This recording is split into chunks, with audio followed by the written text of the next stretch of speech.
With that, I would like to introduce you to Jurgis Onyuna, who is our chairman of IMAP. He'll tell you a little bit about our organization, what this is about, and I hope this is a good conversation, that we get interesting ideas out of it, and after that there'll be a cocktail, so I hope you stay for a glass of wine and get to share with some of the and meet interesting people. So thank you very much, and Jurgis, please.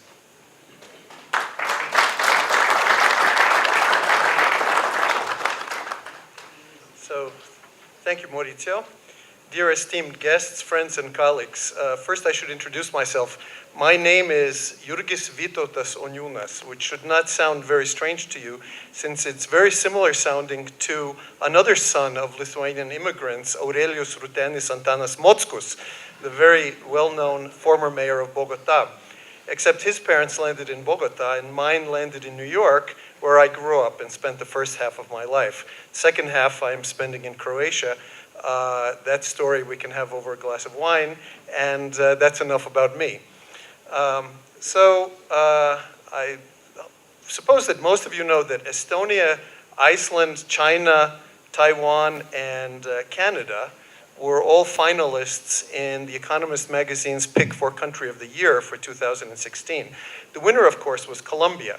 And not only because of making the peace after more than half a century, but for many other things, for the progress that Colombia has been making. I realize that not everyone agrees with the agreement. It is, as should be expected, incomplete, and there is a lot of work ahead. But as The Economist said, this was a colossal achievement. And it is, we hope, the beginning of a period of change and development that will lead to a return to higher growth rates, to more prosperity, more integration, both in Colombia and in the region. At the moment, almost every area of the world economy is showing strength. But despite some economists once again saying that this time is different, the business cycle has not been repealed, and we should remember that this is one of the longest economic recovery periods in recent history. I'm talking, of course, of the United States and Europe. And aside from the normal business cycles, there are many other overriding trends that are already fundamentally changing not only the US and fundamentally changing our markets, and will continue to do so for years ahead. And these include, first of all, unfavorable demographic trends in most of the developed and even some developing economies, including not only the US and Europe, but also 3 of the 4 BRIC countries, China, Russia, and Brazil, all have falling birth rates and aging populations. Second major trend is disruption in traditional sectors. This is caused by advances in emerging technologies of artificial intelligence, robotics, biotechnology, new materials, and others. And all of this will have a great change on all of our markets and all of the sectors that we are working with. And finally, the overriding burden of debt, the levels of which are now in very uncharted territory, and no one really has a solution for how we get out of this debt problem. So as the countries of Latin America emerge from several difficult years brought on by the collapse of oil prices primarily and the steady decline of commodity prices, after the slowdown of China's industrialization boom, the region is finally returning to growth, just as storm clouds in other parts of the world may be on the horizon. So this is further complicated by political uncertainty, and not just political uncertainty blowing from the north, which is very interesting, but also local uncertainty, as Chile, Colombia, Mexico, and Brazil will all face presidential elections within the next year, and neighboring Venezuela is in chaos and on the verge of becoming a failed state. And NAFTA talks are, to put it mildly, not going very well. So how does IMAP fit into this picture? So, get my slides thing. IMAP was started in 1973, 40 years ago, 44 years ago to be exact, when a group of European M&A firms working with mid-market private clients joined together with a similar organization of US firms and forming an organization called International Mergers and Acquisitions Partners, or IMAP. So as you can see, these are some Time magazine covers I pulled from 1973. At that time, we had a war in the Middle East. We had turmoil in a Latin American country, and we had chaos in the White House. So unfortunately, some things don't change very much over the years. Today, IMAP consists of over 400 M&A professionals in 35 countries. Traditionally, IMAP completes around 200 transactions a year, and we're on track to do that this year with a composite transaction value of around $10 million. In the first 3 quarters, we're already at close to $9 billion this year. IMAP is focused on the sale of mid-market, privately owned firms with transaction values of between 10 and 500 million. This is the primary target market, although this year we've done several billion-dollar deals. However, with the addition of investment banking firms, Inverlink in Colombia, Panmure Gordon in the UK, Trigon in Poland, and other top-ranking partner firms, we've also given IMAP clients access to public equity and debt markets, in addition to traditional private equity and to strategic investors. So, in 1973, the principal purpose of IMAP was to exchange ideas about potential investors for cross-border transactions. At that time, there was no internet. You didn't know, there were no databases. You had to have partners on the ground to help you to find potential investors. I don't think these guys were specifically part of IMAP, but I'm not exactly sure. I think I recognize some of them. Since we have now all of these databases, we have LinkedIn, we have a multitude of online resources, this original purpose has shifted significantly. So in 2017,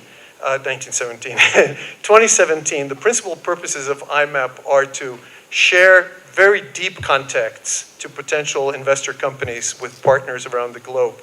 So not just to identify obvious investors, but to identify non-obvious investors and to make contacts with people that we know in top companies. To provide worldwide expertise and team support for cross-border and transcontinental transactions. So we have people from many countries working on teams on multinational transactions. We follow and we share industry and sector trends and disruptions specifically related to mid-market companies. We act on M&A trends in worldwide consolidating industries, as we will hear some presentations today. We share trends in company valuations, we have new innovations in transaction structure, and we provide a wide geographic footprint. There are not many organizations like IMAP that have a presence in 40 countries around the world, not just concentrated in the major markets of the US and Europe, but across Asia, Africa, and obviously for a very big presence in Latin America. So basically, we provide a platform for providing the same quality and level of services at every IMAP office in the world. So basically, what tools do we use for this? This is just the login to our internal website. First and foremost, we do deals. So this is what we've done in the first 3 quarters of this year. We've had 134 M&A transactions. They're worth more than $9 billion. 34% of these are cross-border. And this cross-border percentage is growing every single year. Last year, I think it was in the 20s, and it's growing every single year. We've also putting more and more, having more and more deals with private equity groups. This puts us in number 5 place by number of transactions after 3 of the big 4 and Rothschild and Company. The next tool that we have is sector expertise. So although IMAP has been strong in traditional industries, we recognize that the before mentioned technological advances will be changing every sector, every industry, and we have to be there to understand these trends and to advise our clients on the best strategies for their companies. And it's only through this worldwide experience and knowledge that we can harness the experience of all of these 400 M&A professionals to the needs of local clients in every M&A market. So this sector, we share this sector experience in a number of ways. One way is through these thought leadership publications with in-depth sector reports, our Creating Value publication. This is dedicated to M&A trends, and our annual deal book. All of these documents have come out within the last month or so. This is a sample of our latest reports. And finally, and this is why we're here, we put a lot of effort into building relationships between IMAP members, because it's only through building relationships that we can know each other, and by knowing each other, we can understand each other's business models, and we can provide the best service to our clients. As Maurizio mentioned, this is the first conference in Latin America since 2007, when we had a conference in Mexico City.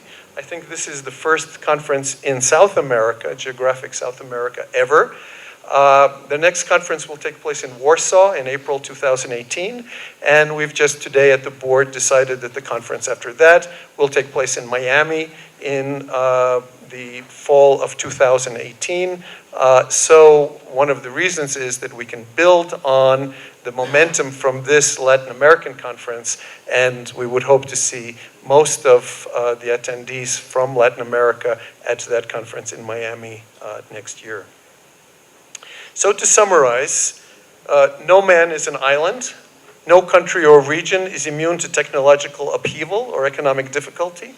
But with an international force of dedicated professionals backing us every single day, each of us can confidently approach our challenging markets armed with the best tools and the knowledge available anywhere, in spite of any potential difficulties in market conditions.